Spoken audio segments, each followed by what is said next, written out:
Ok.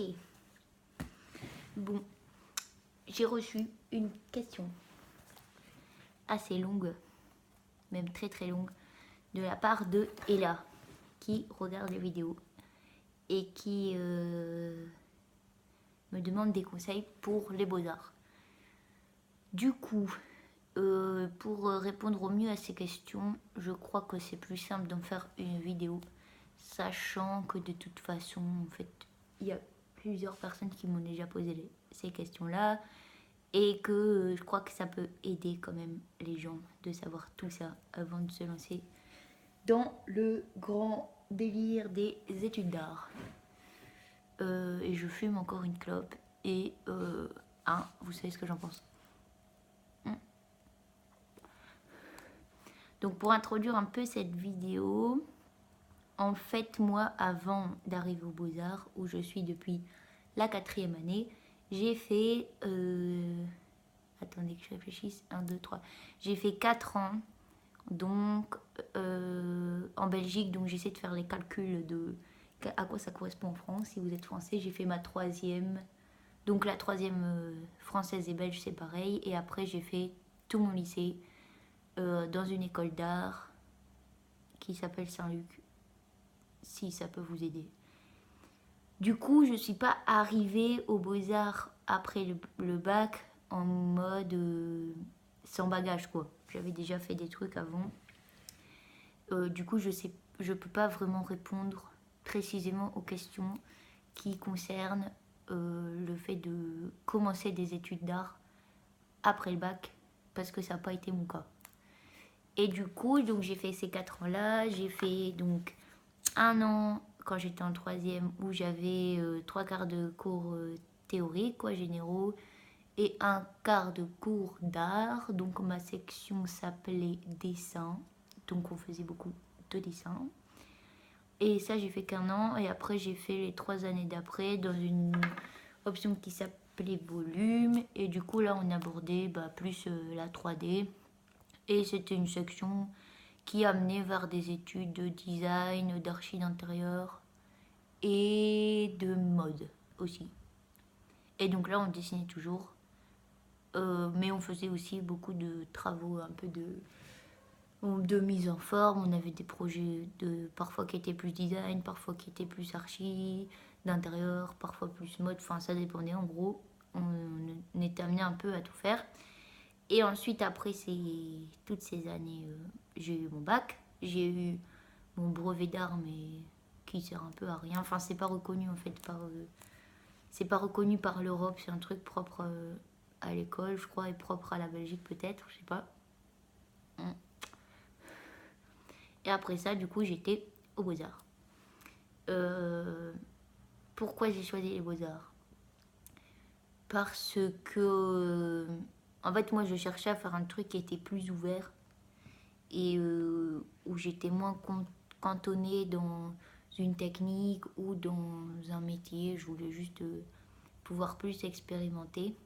Comme quoi, c'est pas parce qu'on fait son lycée en art que on a l'impression, enfin qu'on est vraiment très libre, parce que pour le coup moi c'était quand même très structuré.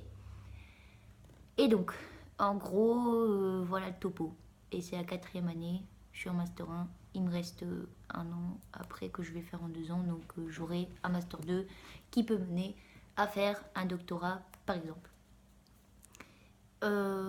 Voilà, je expliquerai après ce que je fais comme section aux Beaux-Arts, ce sera plus simple. On va essayer d'augmenter la cadence pour pas que la vidéo dure 1000 ans. Donc la première question d'Ella était: quel était ton niveau de dessin avant de rentrer aux Beaux-Arts? Du coup j'avais eu 4 ans de cours de dessin, donc de croquis, de dessin d'observation surtout, mais en fait j'ai toujours été une bite en dessin.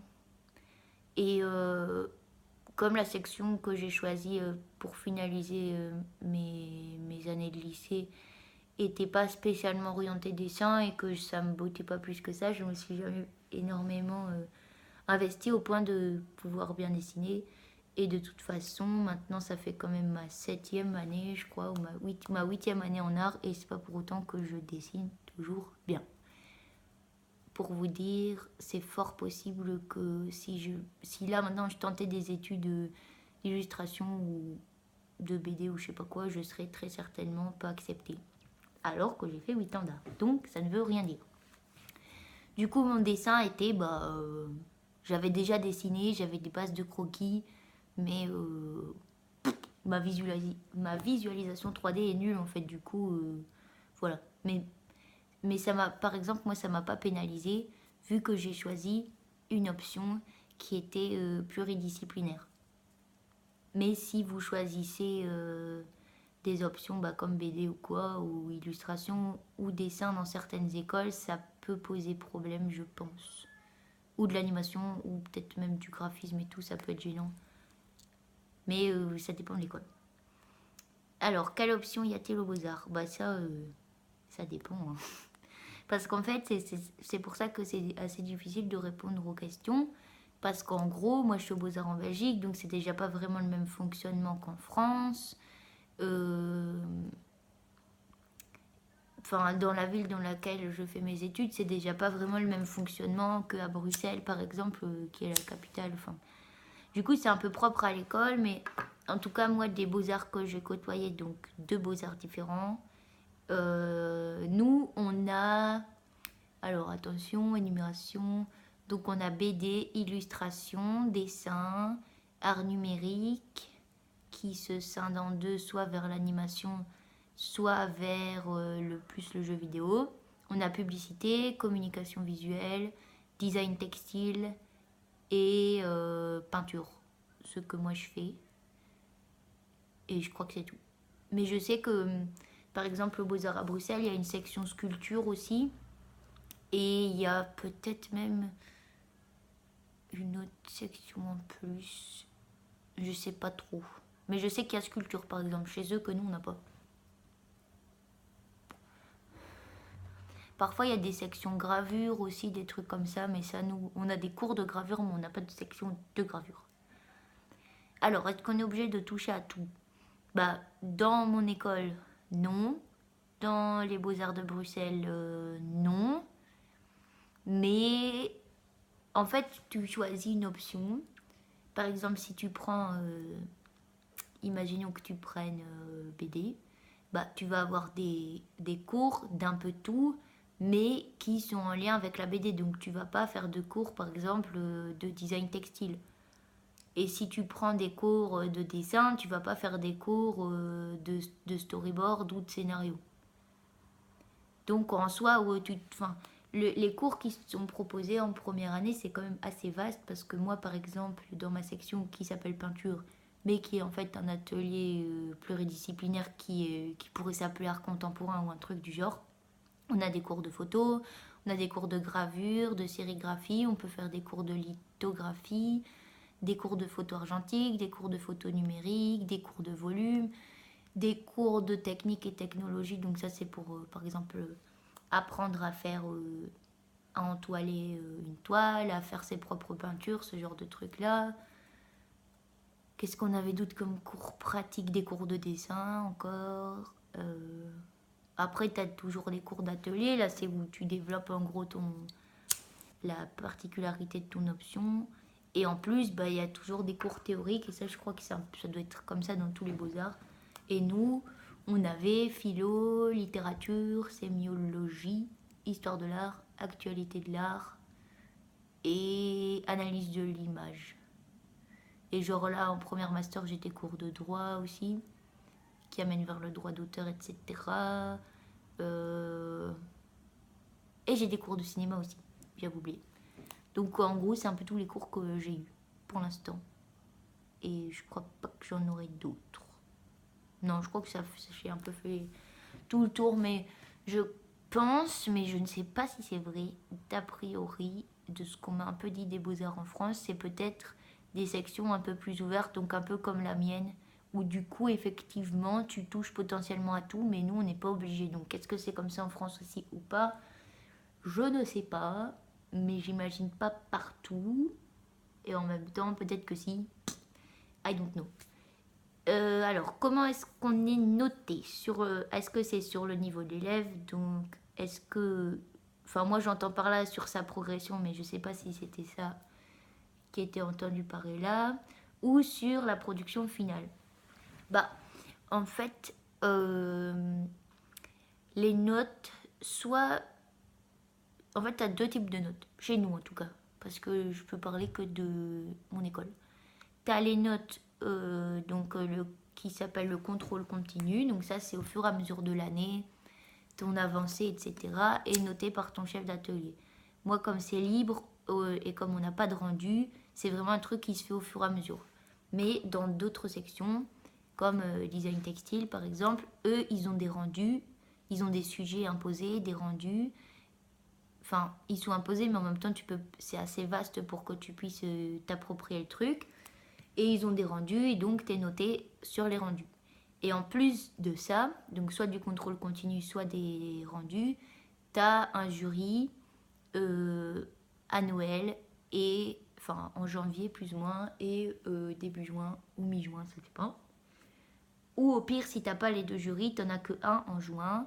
Et donc là, souvent, mais pas tout le temps, ça dépend encore des sections, t'as des membres du jury qui sont généralement des professionnels, soit c'est des artistes, soit c'est des personnes compétentes dans la filière que tu as choisie, de genre si c'est graphisme, tu vas sûrement avoir des graphistes ou des trucs comme ça, qui viennent pour évaluer ton travail avec tes profs. Donc tu as une partie où c'est tes profs, une partie où c'est le jury, et ils sont tous ensemble, et toi tu fais ton petit speech pour expliquer comment tu as fait, quelle technique tu as utilisée, si c'est important, le fond, s'il y a un fond à ce que tu as fait, la forme, patati, patata. Enfin, en gros, tu expliques ta production. Et du coup, t'as des... ça c'est noté par point de... Je sais pas, c'est en pourcentage, je crois. Ouais, c'est en pourcentage. Et bah, nous, il faut avoir au moins 50% pour passer. Et du coup, j'ai plus tendance à dire que c'est sur la production finale qu'ils vont te juger que vraiment sur ta progression ou ton niveau. Parce que bah, si tu as des membres extérieurs, en fait, eux, ils savent pas du tout bah, comment tu as progressé. Tu peux être un super bon élément à la base, rien faire, et faire un super bon jury et avoir des bonnes notes, comme tu peux être un super mauvais élément à la base ou trop galérer, bosser à fond, progresser de ouf et avoir un bon jury, et ils vont jamais faire la différence entre les deux parce que c'est pas perceptible pour des gens qui t'ont pas suivi. Donc j'ai l'impression que c'est plus sur ta production finale. Mais en même temps, c'est... En fait, le niveau, je crois qu'ils s'en foutent un peu parce que ça me paraît bizarre de se dire qu'ils attendent de toi que tous les ans tu aies un niveau supplémentaire en fait. C'est pas vraiment une question de niveau, c'est une question d'évolution plus. Si t'évolues pas, bah ouais, c'est clair que tu vas doubler. Si t'évolues, bah il y a des chances que tu passes. Après, il faut voir aussi si t'évolues pas assez, il y a des choses que t'as peut-être pas, des compétences qui sont pas acquises pour passer bah, l'année d'après. Et après, pour tout ce qui est théorique, bah c'est des examens, quoi. C'est des... Je pense que vous appelez ça des partiels. Du coup, nous, c'est 2 fois par an. Parfois que en juin, ça dépend des profs, ça dépend si tu as la matière sur un semestre ou si tu l'as sur les 2 semestres. Et bah, tu réussis ton examen et tu passes dans l'année d'après. Si tu réussis pas, bah, tu restes dans cette année-là. Mais bon, maintenant, on peut plus vraiment doubler à cause du décret paysage, mais normalement, c'est d'application dans toute l'Europe, mais je vais pas trop parler de ça parce qu'on s'en fout un peu, mais en gros, t'as compris le délire. Alors, après, elle m'a demandé qu'est-ce que j'avais mis dans mon book. Donc là, elle parle en gros des concours d'entrée pour faire les beaux-arts. Moi, j'avais fait un book où j'avais mis toutes les photos des projets que j'avais fait bah, mes années d'art précédentes quand j'étais à Saint-Luc. Voilà, j'avais mis des photos qui étaient des bonnes photos, donc on voyait assez bien ce que c'était, à quoi ça servait, enfin des photos vraiment descriptives en gros, pas du tout des photos artistiques ou je sais pas quoi. Et bah il y avait des petites légendes des fois sur par exemple le nom du projet.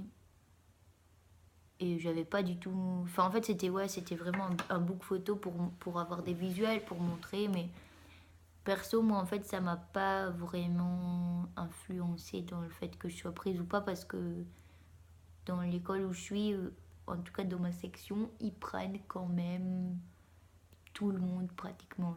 Enfin, la politique de ma chef d'atelier, c'est plus de laisser sa chance à tout le monde que... Parce qu'au final, c'est pas en ayant un rendez-vous avec quelqu'un pendant un quart d'heure que tu sais juger si oui ou non ce serait un bon artiste ou pas. Mais tu as des sections, comme BD par exemple, toujours dans mon école, où là tu passes un examen d'entrée, si t'as pas un niveau de dessin suffisant, bah ils te prennent pas. Mais après, ça t'empêche pas, si tu es refusé en BD par exemple, parce que ça nécessite une technicité quand même particulière, que tu sois pris en ILU ou que tu sois pris en dessin, qui est généralement une section plus libre, quoi. Donc ça dépend. Et le book,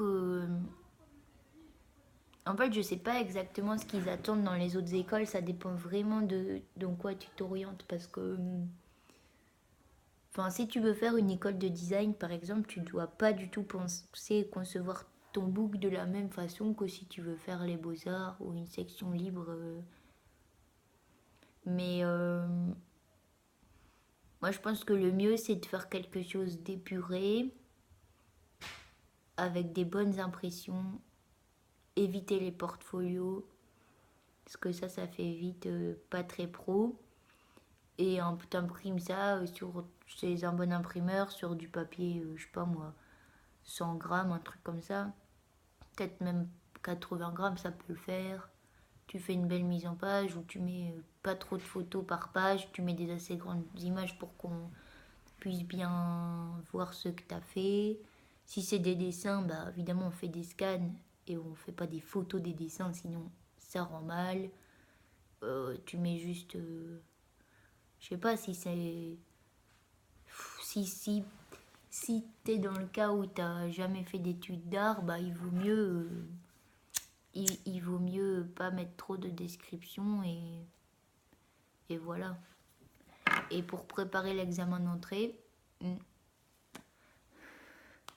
si c'est vraiment une école qui fait des examens d'entrée qui sont bah, excluants, ou enfin où t'es accepté ou refusé en gros, il vaut mieux vraiment pas préparer le truc. Et par exemple, je sais qu'en mode, ils posent des questions sur la mode. En gros, ils vont te demander quel styliste tu connais. Moi, ils m'avaient posé aussi ce genre de questions. Quel artiste contemporain je connaissais. Est-ce que j'avais été voir des expos récemment? Est-ce que j'aimais aller voir des expos? Quel type d'expo? Ça dépend. Soit ils te posent des questions plus de culture, vraiment pour voir un peu où t'en es. Soit ils te posent des questions plus générales pour voir ton attrait à l'art. Mais dans tous les cas, il vaut quand même mieux être un peu renseigné. Je dis pas qu'il faut avoir fait une...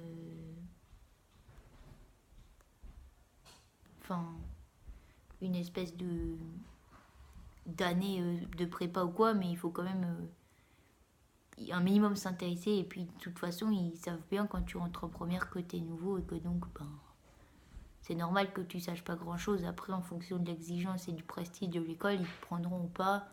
Mais dans tous les cas, il faut pas trop se casser la tête. Enfin, moi je suis pas trop pour en fait le fait de vraiment refuser des élèves, à part pour des sections, des options très techniques ou des écoles un peu prestigieuses. Genre la Cambre à Bruxelles, je comprends à la limite qu'ils refusent certains étudiants, mais perso, moi j'ai même jamais eu envie d'aller dans ces écoles parce que. Enfin, je sais pas, peut-être, ouais, c'est vrai, tu sors, tu dis que t'as fait telle école, t'as peut-être du boulot, mais après, ça dépend de ce que tu veux faire. Si tu veux faire un métier d'art ou un métier créatif, ou si tu veux être artiste. Si tu veux être artiste, on s'en fout de quelle école t'as fait en fait. Voilà. Ah, j'ai des cours d'infographie aussi, j'ai pas dit ça. Mais en gros, voilà, les beaux-arts, c'est ça. Et généralement, c'est assez cool, parce que t'as une bonne ambiance. Et c'est très très diversifié parce que t'es pas du tout dans la même philosophie si tu fais une section comme publicité et si tu fais une section comme design textile ou si tu fais une section comme la mienne, genre art contemporain ou BD.